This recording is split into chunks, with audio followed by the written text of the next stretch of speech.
Warahmatullahi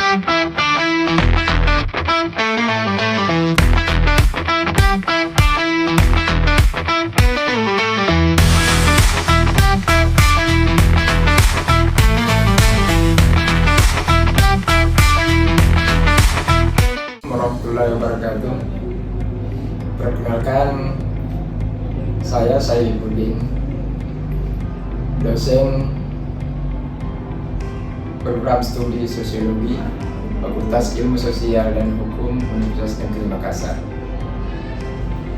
Saya membuat video ini dalam rangka unjuk pernyataan diri dan kerja dalam rangka Tridharma Perguruan Tinggi, terutama untuk fokus pembelajaran mata kuliah atau biasa disebut dengan RPS, rencana pembelajaran. Mata kuliah yang akan saya gambarkan saat ini adalah mata kuliah yang sosiologi industri. Mata kuliah ini merupakan mata kuliah wajib dengan bobot SKS 3 di program studi sosiologi, diampu oleh 2 orang dosen. Mata kuliah ini bertujuan untuk menjawab permasalahan-permasalahan sosial yang terjadi di tengah era kemajuan industri, di tengah era globalisasi. Tentu tujuan dari pembelajaran mata kuliah sosiologi industri tentu tidak terlepas dari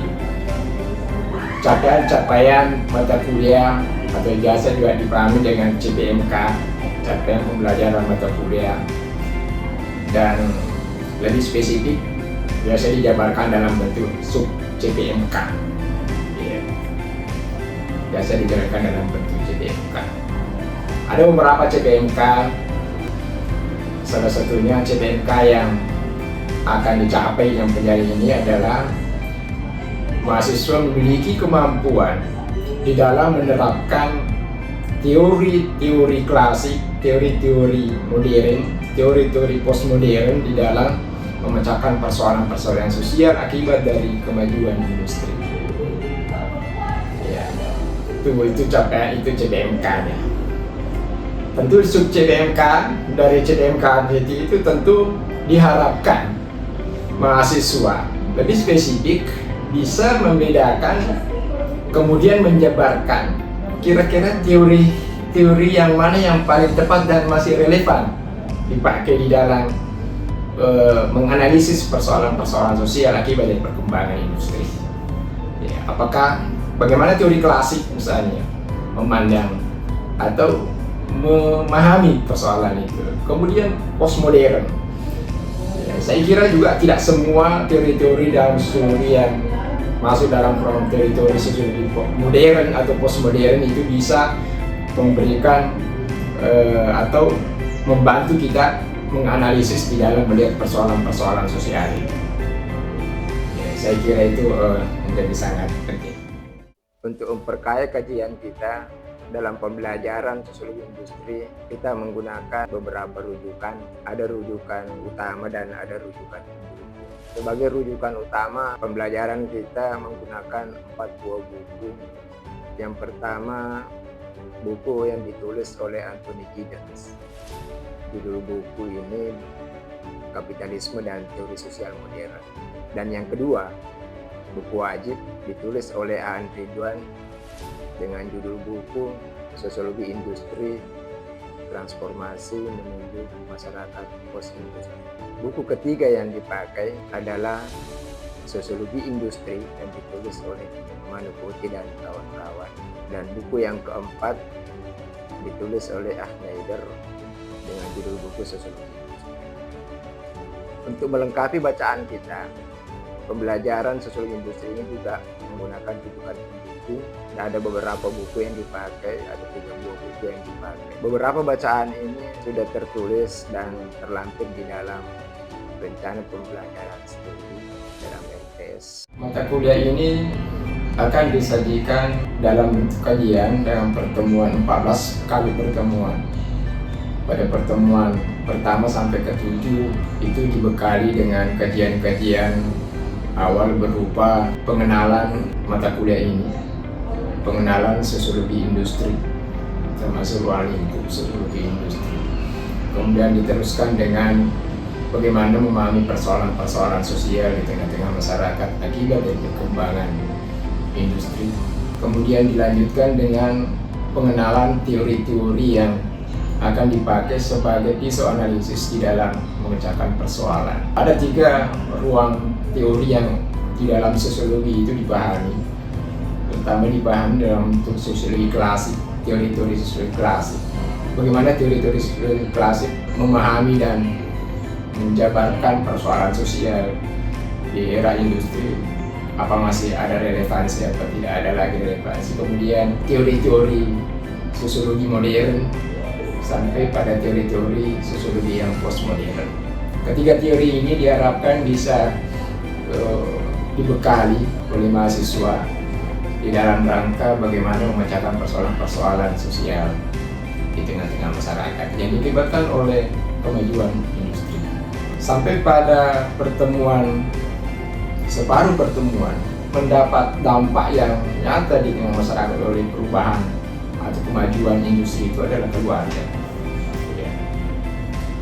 Tentu banyak sejumlah kasus yang lebih spesifik lagi, termasuk kajian-kajian bagaimana relasi antar pemegang kepentingan di dalam industri, kemudian bagaimana gender dan diskriminasi perempuan di dalam industri, dan sangat menarik memang bagaimana memahami masyarakat dalam perspektif politik, ya kan, industri dalam perspektif politik ini sangat menarik. Dan pada pertemuan 16 itu kita tentu sebagai bagian dari asesmen lagi kita lakukan ujian akhir semester. Sebagai bentuk asesmen penilaian, mata kuliah ini melaksanakan ujian tengah semester pada pertemuan ke-8. Pada pertemuan ke-9 sampai 15, mata kuliah ini menyajikan dan diskusi mengenai bagaimana hubungan industri dan terjadinya perubahan pola-pola hubungan di dalam keluarga. Ini sangat menarik karena keluarga ini merupakan bagian yang sangat penting di dalam masyarakat. Mata kuliah ini dalam penilaiannya ada 3 capaian kategori capaian yang diharapkan. Yang pertama, capaian pengetahuan, kedua, keterampilan, dan ketiga, sikap. Ya. Pada capaian pengetahuan, tentu yang diharapkan tentu mahasiswa menguasai dan mampu menjelaskan persoalan-persoalan sosial yang terjadi di tengah-tengah masyarakat, mampu mengidentifikasi persoalan-persoalan sosial di dalam masyarakat. Yang kedua, kajian-kajian mengenai teori-teori klasik, modern dan postmodern tadi itu diharapkan bagi mahasiswa mampu dipakai, mampu diterapkan di dalam menganalisis persoalan-persoalan sosial itu. Dan yang sangat menarik dari pengetahuan ini, kemampuan mahasiswa, ketajaman mahasiswa diharapkan secara kritis dan peka terhadap persoalan-persoalan dan menempatkan teori yang tepat di dalam memahami persoalan-persoalan sosial itu. Jadi ada 3 teori di dalam mata kuliah ini yang menjadi isu analisis di dalam persoalan-persoalan sosial di tengah-tengah masyarakat. Yang kedua, menyangkut keterampilan. Ya, biasa juga dipahami sebagai istilah motorik. Ya, motorik. Tentu keaktifan dan kemampuan mahasiswa di dalam diskusi, di dalam pemecahan kasus, ya, bagaimana menggunakan teori, menerapkan teori dalam memecahkan kasus itu sangat diharapkan sebagai bentuk motorik dari mahasiswa cepat memberikan respon, cepat memberikan tanggapan. Itu diharapkan dari sisi keterampilan, ya, keterampilan dan terampil menggunakan visual analisis teori klasik, teori modern dan postmodern di dalam memecahkan persoalan sosial tentang masyarakat akibat dari perkembangan industri. Penilaian capaian yang penting, yang tidak kalah pentingnya itu dari sisi sikap, ya, sikap biasa dipahami sebagai penilaian yang objektif, biasanya di awal, ya, objektif. Ini sikap menjadi sangat penting, ya, bagaimanapun kesopanan dan kesopanan di dalam berpakaian, kesopanan di dalam berbicara, ketika dosen berbicara, ya kan, mahasiswa tidak berbicara, ya, kesopanan dalam berdiskusi dan sebagainya. Bagaimana mahasiswa itu dengan santun, sopan di dalam kelas, terutama pada saat pembelajaran itu sedang berlangsung. Ini penting. Ya. Yang terakhir yang ingin saya sampaikan di dalam pembelajaran, dan ini menjadi sangat penting, ada beberapa kategori. Yang pertama, kehadiran plus keaktifan saat pembelajaran mata kuliah ini. Yang kedua, tentu ada bobot masing-masing. Yang kedua, UTS, ujian tengah semester, yang sudah saya sampaikan tadi, itu akan dilakukan pada pertengahan atau separuh perkuliahan. Dan yang ketiga, tentu tugas dan proyek. Yang keempat, itu penilaian yang dilakukan pada pertemuan ke-16 itu adalah ujian akhir semester. Ujian akhir semester. Intinya bahwa semua aspek penilaian yang dilakukan itu semuanya untuk mengukur, ya, untuk mengukur afektifan atau sikap, pengetahuan dan keterampilan mahasiswa dalam pembelajaran sosiologi industri. Terima kasih. Wabillahi taufiq wal hidayah. Assalamualaikum warahmatullahi wabarakatuh.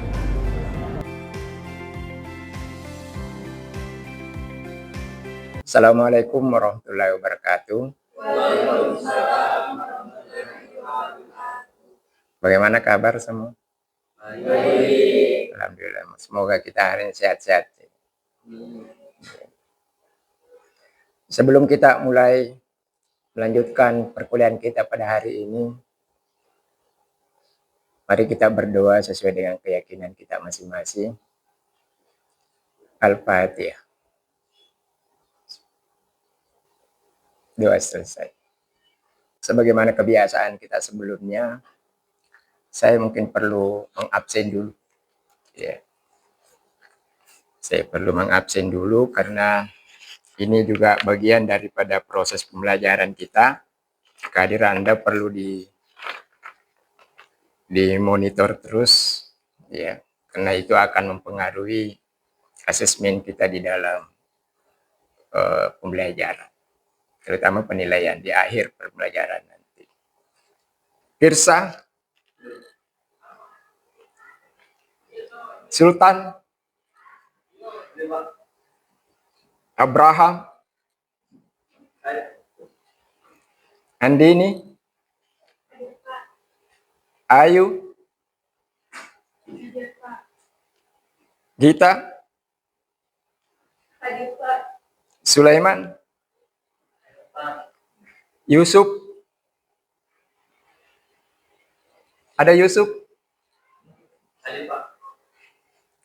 Kartini, Musda, ya. Kolbi, Nurul Komaria, ya. Baiklah, setelah kita mengabsen, kita melanjutkan pembelajaran atau kuliah kita. Hari ini tentu kita sudah masuk pada pertemuan ke-9. Pertemuan ke-9. Topik kajian kita hari ini menyangkut hubungan industri dan keluarga. Tentu capaian yang kita ingin capai ini pada pembelajaran kita kali ini pada pertemuan 9, tentu harapan kuliah ini Anda diharapkan memiliki kemampuan di dalam menjelaskan kaitan antara industri dan masyarakat, industri dan keluarga, tentu dengan baik dan terstruktur. Itu CPMK yang kita ingin capai pada pembelajaran ini. Untuk mencapai itu tentunya ada sub-sub yang mungkin lebih spesifik untuk mengantar kita untuk mencapai kemampuan Anda itu di dalam menjelaskan kaitan antara industri dan keluarga. Itu yang pertama, tentu Anda harus memahami industri dalam perspektif sosiologi. Yang kedua, tentu juga Anda harus memiliki kemampuan bisa memahami bagaimana keluarga itu di dalam industri atau sebaliknya. Bagaimana keluarga di dalam masyarakat, di dalam dunia industri. Dan yang ketiga, untuk poin kita penting ini, tentu bagaimana mengkaitkan atau bagaimana pengaruh keluarga ya dan industri dan begitu pun sebaliknya. Teman-teman sekalian,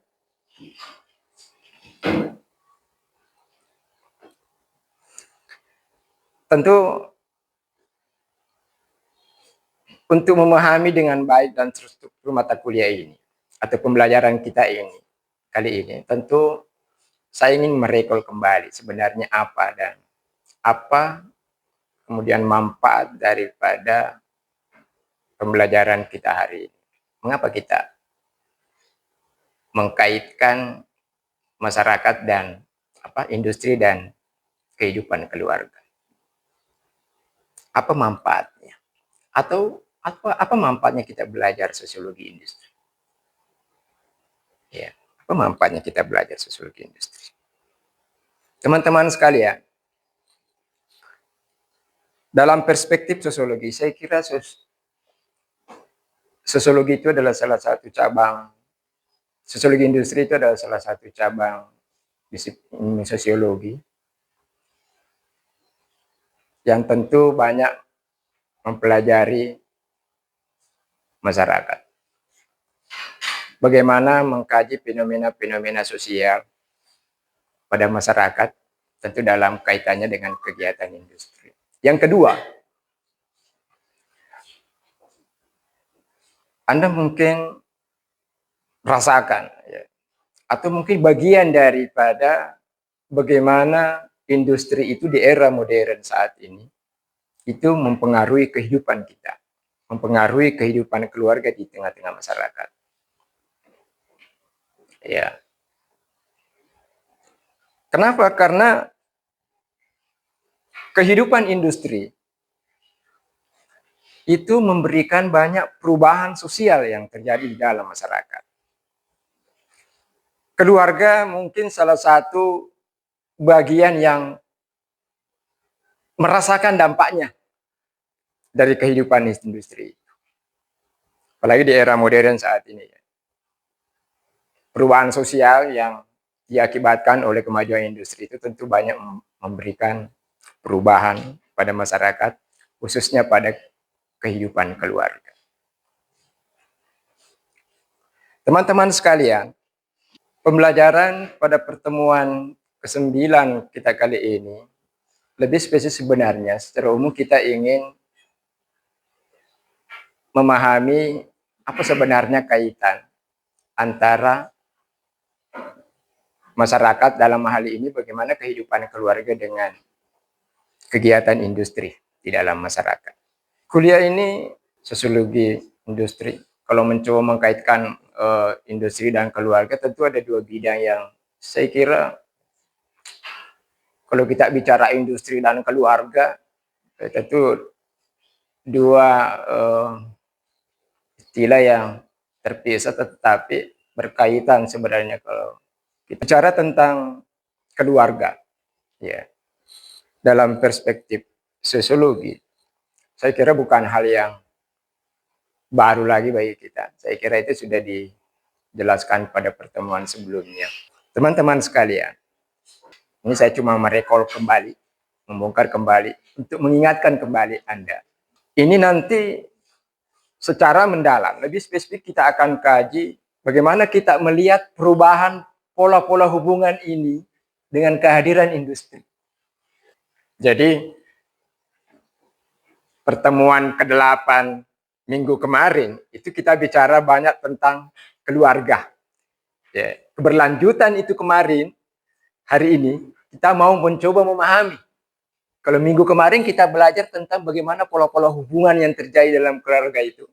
Hari ini kita mau melihat apakah terjadi perubahan pola akibat dengan kehadiran industri. Ini yang kita mau kaji hari ini. Ya.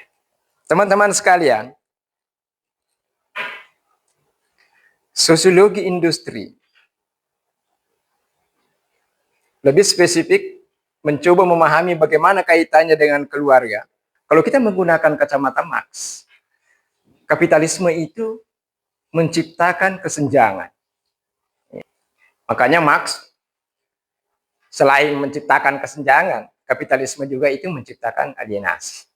Tokoh yang kedua yang mencoba mencermati bagaimana kaitan industri dan masyarakat. Saya nggak langsung Durkheim, karena saya anggap Durkheim ini adalah orang yang menjadi penengah antara pandangan Weber dan Marx. Jika masyarakat atau kita ini mau mengikuti irama kemajuan karena industri, kata Weber, rasionalisasi.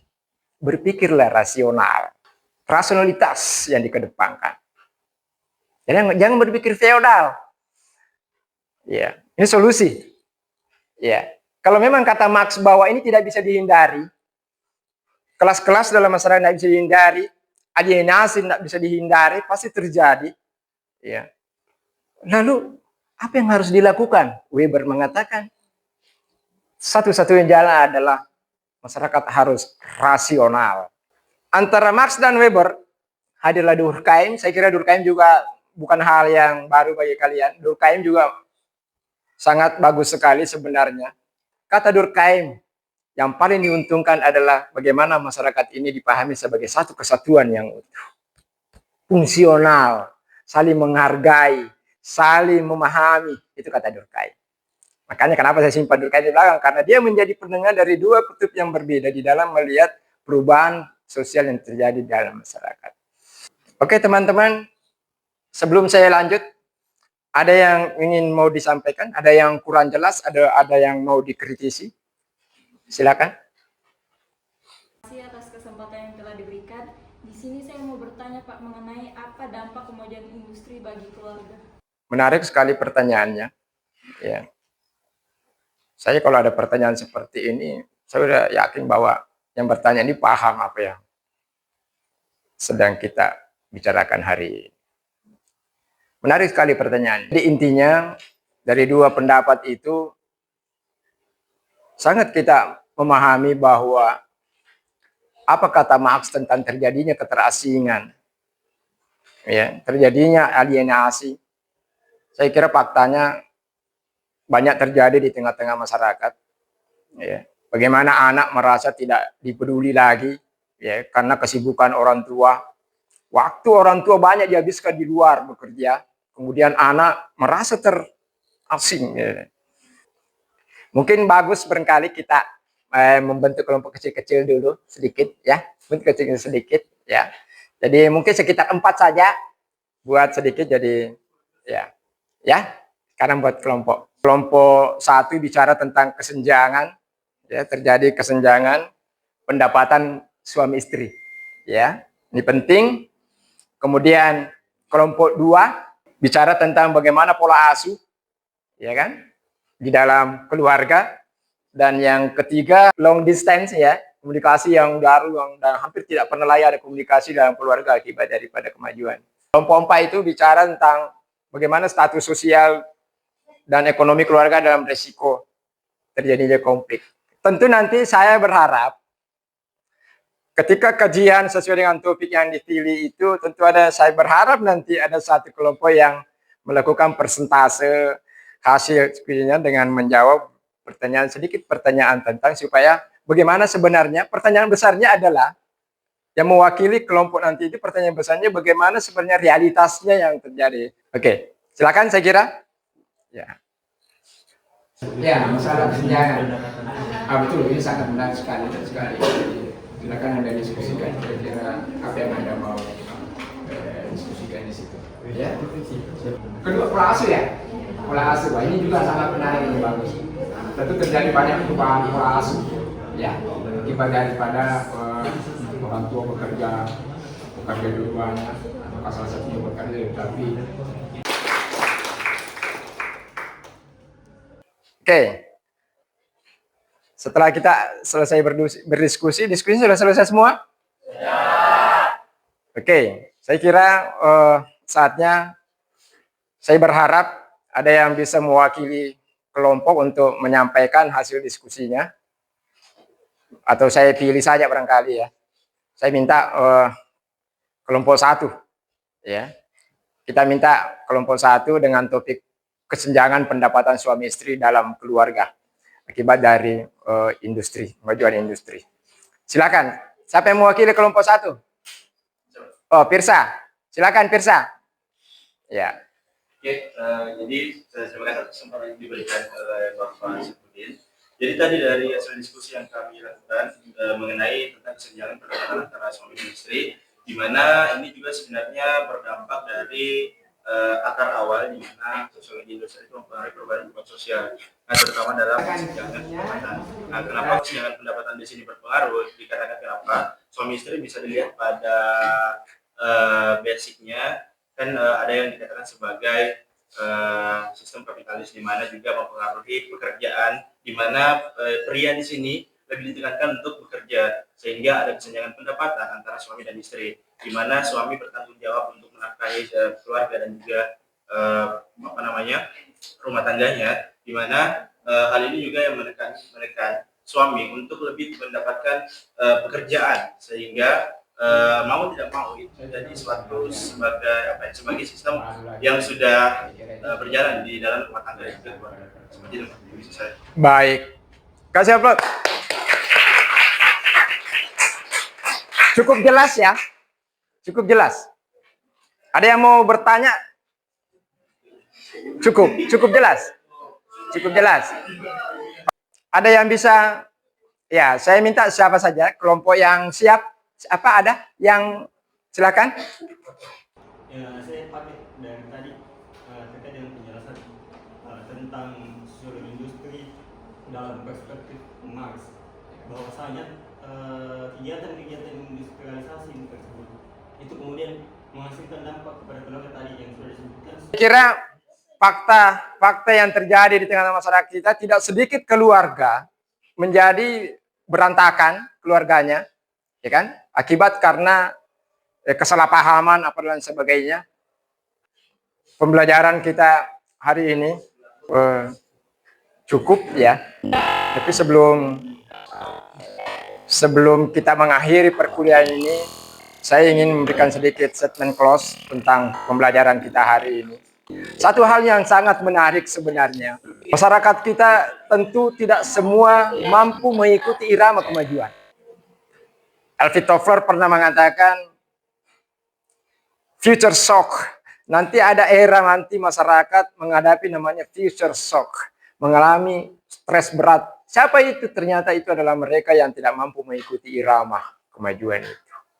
Saya kira itulah kesimpulan kita ini untuk kuliah sosiologi industri kaitannya dengan keluarga di dalam masyarakat kita. Terima kasih. Wabillahi taufiq wal hidayah. Wassalamualaikum warahmatullahi wabarakatuh.